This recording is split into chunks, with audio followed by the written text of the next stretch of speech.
Hello friends, आज की video में हम बात करने जा रहे हैं स्टडी परमिट के बारे में। काफ़ी ज़्यादा बच्चे जो स्टडी परमिट के लिए अप्लाई कर चुके हैं उनको रिफ्यूज़ल मिल रही है, उनका वीज़ा रिजेक्ट हो रहा है। वीज़ा रिजेक्ट होने के पीछे क्या कारण हो सकते हैं, क्यों वीज़ा रिजेक्ट हो रहा है, उसके बारे में आज हम डिटेल में सारी जो डिस्कशन है इस वीडियो में करेंगे। हम ये वीडियो स्टार्ट करने से पहले इतना बता दें कि हम डेली आपके लिए नई नई वीडियोस लेकर आ रहे हैं, नई नई अपडेशन आपको कनाडा के बारे में बता रहे हैं।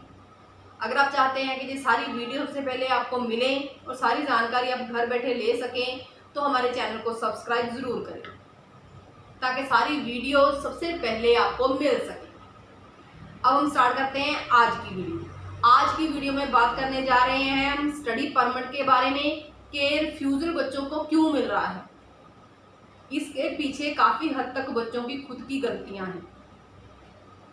जैसे कि हमें पता है कि कोविड-19 के टाइम पिछले 2 साल से तकरीबन मार्च 2020 से लेकर जून 2021 तक इंडिया में लॉकडाउन था।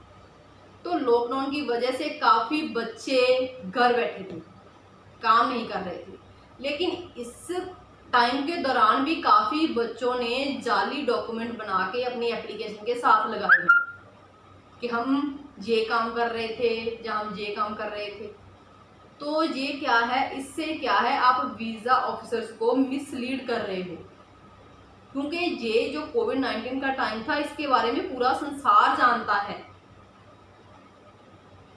कि इंडिया में लॉकडाउन लगा हुआ था, सारे लोग घर बैठे थे, कोई बाहर नहीं जा रहा था।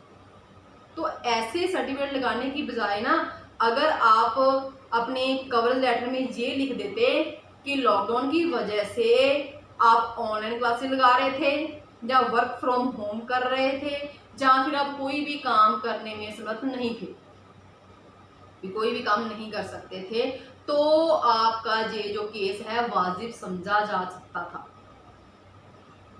लेकिन अगर आपने जाली डॉक्यूमेंट तैयार कर लिया कि हाँ हमने इस साल में ये पढ़ाई की है या ये हम काम कर रहे हैं, तो ये तो डॉक्यूमेंट साफ पता चल रहा है कि जाली है, तो आपको रिजेक्शन मिलेगी मिलेगी, आपका वीज़ा रिजेक्ट होगा ही होगा। तो ऐसी गलती आप क्यों करते हो? जैसे कि कनाडा की गवर्नमेंट ने एक स्कीम बनाई थी जो कि सिर्फ सरकारी कॉलेजों के लिए ही थी, जिसको SDS कैटेगरी कहा जाता था। लेकिन स्टूडेंट्स ने क्या है, एजेंट ने उनको क्या किया, उनकी जो एडमिशन है वो प्राइवेट कॉलेज में करवा दी। जहाँ मैं आपको ये भी बता देती हूँ कि कनाडा के जो सरकारी कॉलेज है ना, वो प्राइवेट कॉलेज से कहीं बेटर हैं। जो भारतीय स्टूडेंट हैं, वो जो एजेंट्स हैं, वो कनाडा की जो गवर्नमेंट है वहाँ की बात सुनते तो नहीं हैं और उनके रिजल्ट तो फिर जब ही निकलेंगे तो स्टूडेंट को रिफ्यूज़ल तो मिलेगी ही मिलेगी। जब एजेंट के पीछे लगकर आप चलते हो ना, किसी और की बात नहीं सुनोगे तो आपको रिजेक्शन मिलेगी ही मिलेगी। सो प्लीज़ अवेयर हो और ऐसी गलती ना करो। जो कनाडा की इमिग्रेशन डिपार्टमेंट है उसमें आर्टिफिशियल इंटेलिजेंसी यूज़ की जाती है। ये आर्टिफिशियल इंटेलिजेंसी क्यों यूज़ की जाती है? इसका यूज़ कम टाइम में ज़्यादा फाइल्स को ख़त्म करने का मतलब होता है। ये आर्टिफिशियल इंटेलिजेंसी के साथ थोड़े टाइम में ज़्यादा फाइल्स लगाने का, इसके अंडर हम ज़्यादा फाइल्स लगा सकते हैं थोड़े टाइम। ये जो आर्टिफिशियल इंटेलिजेंसी है, इसकी जो डेवलपमेंट है वो भारतीय सॉफ्टवेयर इंजीनियर के द्वारा ही की गई है, जो कि भारत में होने वाले फ्रॉड के बारे में भली-भांति जानू है।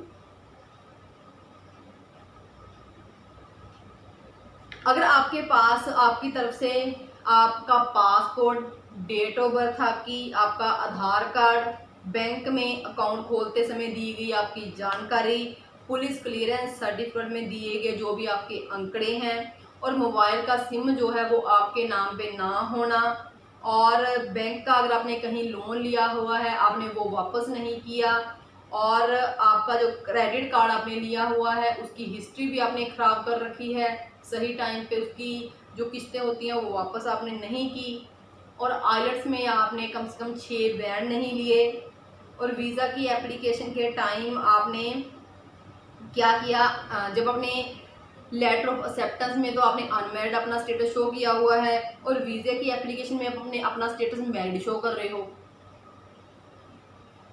और जो भी आपने एजुकेशन ली है वो आपने जो एंड में एजुकेशन ली है, कोई भी स्टडी की है, उसमें आपके 65% से कम नंबर होने, और आपके पेरेंट्स की जो इनकम है उसका प्रूफ अपने पास आपके नहीं है, आपने वो प्रूफ साथ में नहीं लगाया, और अगर आप जॉब कर रहे हैं तो आपने इनकम टैक्स की रिटर्न नहीं भरी। तो ये छोटी छोटी बातें जो है ना, ये गलतियां अगर आप करते हो तो रिजेक्शन तो मिलना ही, आपका वीज़ा रिजेक्ट होगा ही होगा। और जो +2 आपने की है वो कोर्स पेरेंट्स द्वारा की हुई है आपकी, और मान लीजिए आप कनाडा का वीज़ा लगाने से पहले किसी और कंट्री में गए हैं और वहाँ से आपको रिफ्यूज़ल मिली है, लेकिन उसकी इंफॉर्मेशन आपने अपनी एप्लीकेशन में दी ही नहीं। तो ये छोटी छोटी सारी गलतियाँ अगर आप करोगे तो ये सारा क्या है, आपके डॉक्यूमेंट सारे इनकम्प्लीट हैं। अगर आप इनकम्प्लीट डॉक्यूमेंट लगाओगे तो वीज़ा तो रिजेक्ट होगा ही होगा। तो इन सारी छोटी छोटी बातों का आपने ध्यान रखना है। आपका क्रेडिट कार्ड की जो हिस्ट्री है वो क्लियर होनी चाहिए, आपके सारे डॉक्यूमेंट सही होने चाहिए, कोई जादू डॉक्यूमेंट यूज़ ना करें। इनकम टैक्स की रिटर्न भरते हो तो वो भी आपके पास प्रूफ होना चाहिए। तो ये सारी गलतियां आप ना करें, इन छोटी छोटी बातों का आपने ध्यान रखना है। और इंडिया से जो स्टूडेंट वर्क परमिट के लिए कनाडा जाते हैं ना, तो कनाडा जाकर वो क्या करते हैं, अलग अलग जगह पे जाकर वो क्या है एगिटेशन करते हुए नजर आ रहे हैं, या फिर कनाडा पहुंच के वो रिफ्यूजी स्टेट्स में चले जाते हैं। तो इन बातों से क्या होता है, जो कनाडा अथॉरिटीज हैं इन बातों से वो खफा हो जाती हैं। तो इसका असर क्या पड़ रहा है, आने वाले जो स्टूडेंट है ना फ्यूचर में, उनके लिए जो रास्ता खराब कर रहे हैं आज वाले स्टूडेंट। तो कम स्टूडेंट को वीज़ा मिलने के चांसेस होंगे फ्यूचर में, अगर आज के स्टूडेंट ये गलतियां करते हैं। स्टूडेंट को इतना कहना चाहती हूँ कि इंडिया से कनाडा 18,000 किलोमीटर दूर है, तो आप कनाडा में बैठकर इंडिया की प्रॉब्लम कैसे सॉल्व कर सकते हो। तो ये गलतियां ना करो, आपकी इन्हीं गलतियों की वजह से फ्यूचर में जो स्टूडेंट जाना चाहते हैं उनके लिए रास्ता खराब हो रहा है। उनके जैसे कि कुछ स्टूडेंट ऐसे हैं जो इंडिया से गए हैं, वहां जाकर जब वो पानी में जाते हैं तैरने के लिए तो वहां वो लाइफ जैकेट का प्रयोग नहीं करते। इसी वजह से क्या हो रहा है कि लास्ट आपने कुछ टाइम में देखा होगा कि काफ़ी स्टूडेंट वहां पर डूबने की वजह से उनकी मौत हो गई है। तो जब आपको लाइफ जैकेट पाने के लिए कहा गया है, यूज़ करने के लिए कहा गया है, तो आप यूज़ क्यों नहीं करते, क्यों ऐसी गलतियां करते। जो इंटरनेशनल स्टूडेंट हैं वो कनाडा जाकर लड़ाई झगड़े कर रहे हैं, मर्डर कर रहे हैं, एक्सीडेंट कर रहे हैं, टेलीफोनिकली फ्रॉड करने, या फिर गलत LMI लेना। तो ये सारी जो निकली छोटी छोटी बातें हैं ना, ये बातों क्या है, आपका रिकॉर्ड खराब कर रही हैं वहाँ पर।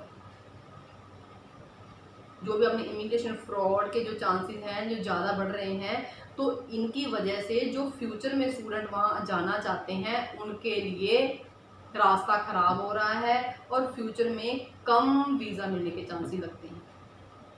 तो ये गलतियाँ ना करें। अगर आप जैसी गलतियाँ आज कर रहे हो तो आप आने वाले फ्यूचर में स्टूडेंट आना चाहते हैं स्टडी वीज़े के ऊपर, और ये भी लगता है कि आने वाले टाइम में स्टडी वीज़ा कम मिलने के आसार हैं इंडिया के बच्चों। तो इन बातों का आपने ध्यान रखना है। कनाडा की गवर्नमेंट क्या है, उसने आपको उनकी एक ऑफिशियल वेबसाइट है कनाडा की, आप नोट कर सकते हैं। कनाडा की ऑफिशियल वेबसाइट www.cic.gc.ca, वहाँ जाकर आपको सारे वीज़ों के बारे में जानकारी मिल जाएगी। आप उस वेबसाइट को ओपन करो, उसकी विंडो में जाकर लिखो गाइड फॉर स्टडी परमिट, तो आपको वहाँ पर गाइडेंस के अकॉर्डिंगली पूरे पेज मिल जाएंगे। उसका प्रिंट आउट निकालो, उसे ध्यान से पढ़ो, आपको पता चलेगा कि आपने कौन कौन से डॉक्यूमेंट तैयार करने हैं। अगर आपने अपनी फाइल लगाई हुई है और आपके डॉक्यूमेंट अनकम्प्लीट हैं, इनकम्प्लीट हैं, आपको लगता है कि किसी डॉक्यूमेंट की कमी है, तो वो डॉक्यूमेंट उसके अकॉर्डिंगली सारे प्रिपेयर करो और अपनी फाइल दोबारा लगाओ, ताकि आपको किसी तरह की रिजेक्शन ना मिले, आपका जो फाइल है वो रिजेक्ट ना हो। वहां जाकर किसी भी वीज़े के बारे में जानकारी ले सकते हो। सो इन छोटी छोटी बातों का ध्यान रखना ज़रूरी है, ताकि आपको वीज़ा आपका रिजेक्ट ना हो और आपका पैसा बर्बाद ना हो, और सही रास्ता अपनाकर आप कम खर्चे पे सही रास्ता अपनाकर कनाडा जाकर सेटल हो सके। क्योंकि हम आपको गाइड करना चाहते हैं कि आपके साथ किसी तरह का धोखा ना हो। एजेंट से फाइल लगवा रहे हैं, अच्छी बात है, लेकिन प्रॉपर आंखें बंद करके एजेंट के ऊपर विश्वास करना भी गलत है। आपको कुछ नॉलेज खुद भी इकट्ठा करनी है। तो कनाडा गवर्नमेंट आपकी हेल्प कर रही है ना, आप उनकी वेबसाइट खोलो, वहां जाकर जिस भी वीज़े के बारे में अपनी जानकारी लेनी है उसे ओपन करो, आपको सिंपल इंग्लिश लैंग्वेज में वहाँ सारी जानकारी मिल जाए। सो ये इन्फॉर्मेशन मैंने आपको आज दी है स्टडी परमिट के बारे में। सो अगर आप हमारे कनाडा ऑफिस में किस तरह की बात करना चाहते हैं, पूछना चाहते हैं, तो हमारे ऑफिस का नंबर नोट कर सकते हैं 1604-765-5008। इस नंबर पे आप कनाडा हमारे ऑफिस में दिन के टाइम संडे बात कर सकते हैं।